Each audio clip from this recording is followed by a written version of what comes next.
Bonjour à tous et merci de surfer sur gfm.sn. Tout de suite, avant de recevoir le confrère Bakary Dabo pour une lecture économique du 15e sommet de la francophonie, faites connaissance dans ce numéro avec les 5 candidats en lice. Ils sont ainsi 5 prétendants au fauteuil de secrétaire général de la francophonie, dont une femme pour la première fois pour succéder au Sénégalais Abdou Diouf après 3 mandats de 4 ans. L'ancien président du Sénégal, 78 ans, qui a marqué de son empreinte le mouvement francophone, ne souhaite pas rempiler. 5 candidats donc se sont déclarés, dont 4 Africains et une candidate nord-américaine. Le candidat de l'île Maurice, Jean-Claude Lestrac, 66 ans, a donné le coup d'envoi de la dernière manche de la compétition en cours pour prendre la tête de la francophonie. Ses propos, je cite, « L'OIF a besoin d'un souffle nouveau. La culture et la politique constituent les 2 grands piliers de la francophonie telle qu'elle existe aujourd'hui.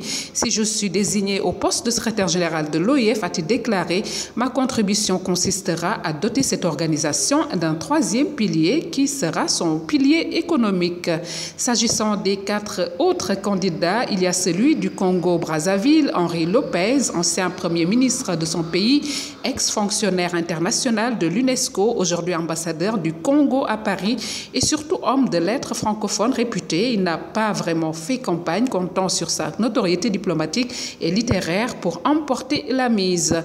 Le candidat du Burundi, Pierre Buyoya, a lui le profil idéal pour le poste, dira-t-on.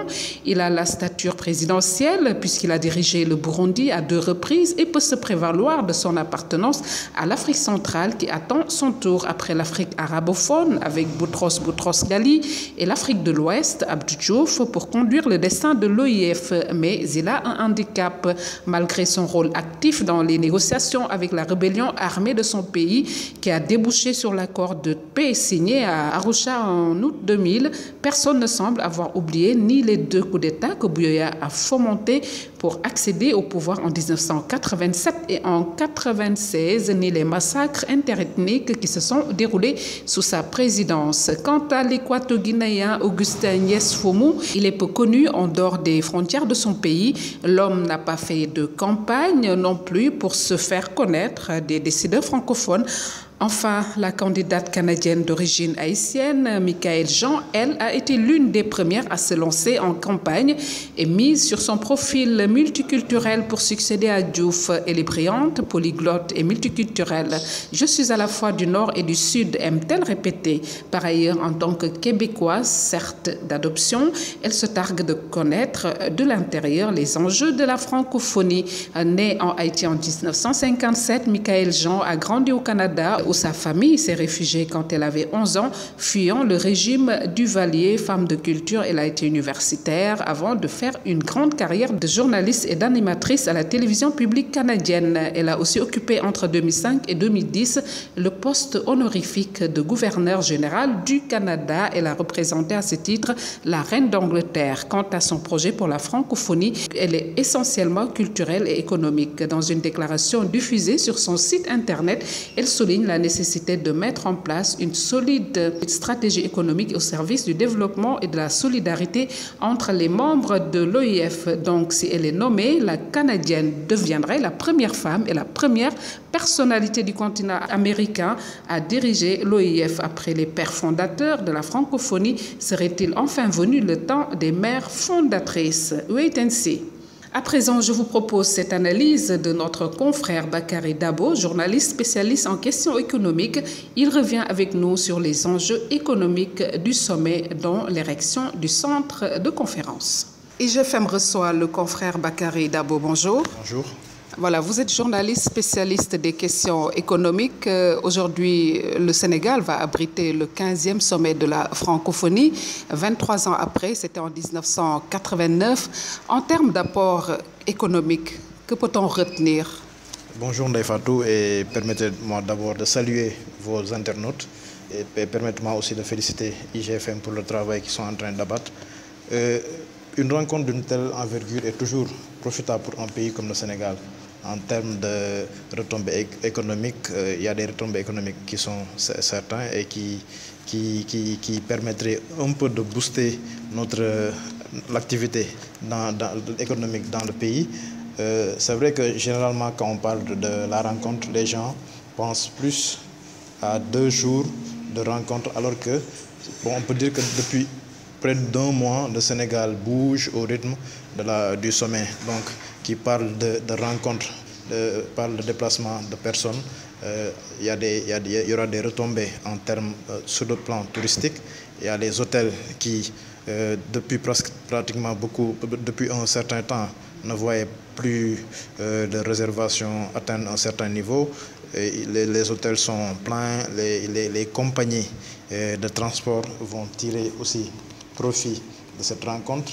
Il y a qui parle de déplacement de personnes aussi parle de marché, le marché qui est là, surtout le marché artisanal qui battait de l'aile depuis un certain temps. Donc tout ce groupe de personnes qui se déplacent vers Dakar, en plus met notre pays au devant de la scène. C'est aussi une occasion pour le Sénégal de vendre tout ce qu'il a de valeur, c'est-à-dire tout ce qui est en termes de potentialité, sur le plan investissement, sur le plan ressources humaines, sur le plan social, sur le plan culturel. Donc c'est un rendez-vous que le pays doit saisir pour quand même mettre en avant tout ce qu'il a de bon, tout ce qu'il a de bien, tout ce qu'il a à vendre, parce qu'actuellement on est dans une logique de compétition internationale. Ce n'est pas à toi d'aller vers les gens pour vendre ce que tu as maintenant, ce sont les gens qui viennent en masse pour voir ce que tu as, pour voir ce dont en fait, pour voir toutes les opportunités qu'ils peuvent saisir chez toi pour essayer de les exploiter et nouer des joint ventures. Alors finalement, tout n'est qu'apport économique. Est-ce qu'il n'y a pas quelque part où on pourrait dire que ce n'était pas opportun? Parce que l'érection de ce centre de conférence, si on se rappelle, l'érection du Grand Théâtre qui avait quand même fait la polémique à l'époque, aujourd'hui est devenu un bâtiment incontournable. Est-ce qu'on ne va pas assister à ce même scénario avec le centre? Parce qu'on va assister à une valse de chefs d'État qui ne seront pas logés au centre de conférence. Donc, il y aura des va-et-vient entre Diamniadio et Dakar. Est-ce que ce centre finalement est opportun? En fait, cette question peut être perçue sous 2 angles. C'est-à-dire, certains disent que les gens ont mis la charrue avant les bœufs, c'est-à-dire qu'ils devaient construire des hôtels aux alentours, ce qu'ils sont d'ailleurs en train de faire. Et bon, en fait, moi, je fais partie des gens qui disent qu'il faut toujours oser. Parce qu'à chaque fois qu'il y a un grand projet, il y a beaucoup de polémiques. Bon, en fait, c'est vrai qu'il y a d'autres priorités quand on gère un pays. Mais je pense que ce centre va permettre de développer une nouvelle ville dans le futur. Okay. Il faut avoir une vision prospective, quoi. Là, l'État est en train de construire des logements sociaux. C'est sûr qu'il y a des projets d'hôtels, il y a des projets de restaurants, il y a des projets d'écoles et d'autres infrastructures. Le seul problème que je vois, c'est-à-dire la spéculation foncière que ce centre va provoquer. Les gens voudront aller s'accaparer des terres déjà présentes parce que c'était des terres qui étaient destinées à l'agriculture, à l'aviculture. Il y a beaucoup d'activités avicoles qui se développent aux alentours. Mais maintenant, les gens, surtout les promoteurs immobiliers, ne vont pas se retenir à essayer d'aller capter beaucoup de surfaces disponibles, des surfaces qui étaient destinées à des autochtones qui, depuis longtemps, menaient des activités.